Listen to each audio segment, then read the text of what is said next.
Do the walkthrough for Willow. Let's say one of 3 different versions of the same story. There's the movie, obviously, on which this and the book were based off of, but the movie, the book, and this game all have quite a few differences.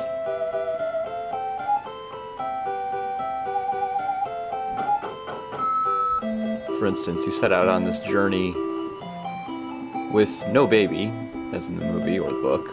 In fact, you just kind of wander around and carry out certain tasks until you beat Morta.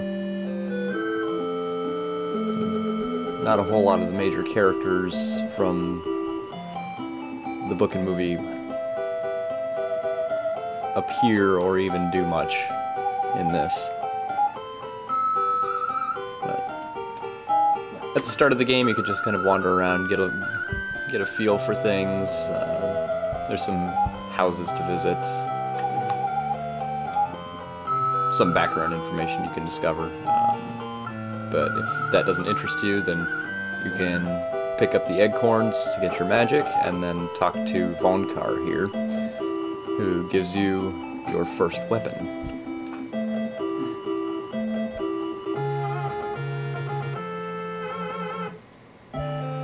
Now, what he says here about the sword being heavy and difficult to use at first is something that you should bear in mind throughout the game. Every time you get a new sword, depending on your level, you will swing it at a certain speed.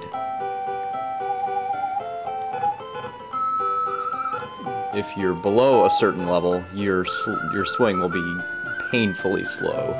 It's not even worth swinging the sword. And that's where the thrust comes in handy. Thrust is much faster, oftentimes much more effective,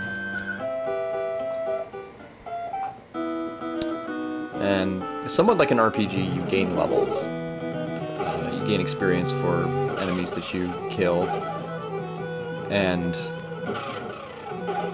it's about level 3, I think, you can use this sword to its maximum potential. Might be a good idea to, you can hang around here or go a little bit ahead. The enemies in these areas aren't too difficult, and you can always go back to your village and get yourself healed up if you somehow, by an act of God, get your ass kicked by these blobs.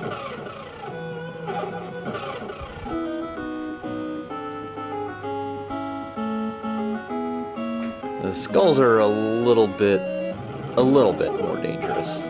It's easiest to take them out with an actual swing, because they tend to come at you in groups and pick up speed as they move. But once you get your level up to par, skulls are actually one of the best early game leveling enemies that you can find.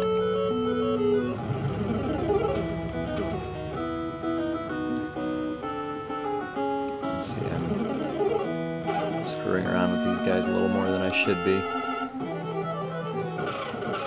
And you actually don't get experience for those little blobs, which I didn't actually notice at first on this playthrough. It had actually been probably I don't know, a year since I played this before this walkthrough, so it was a little rusty.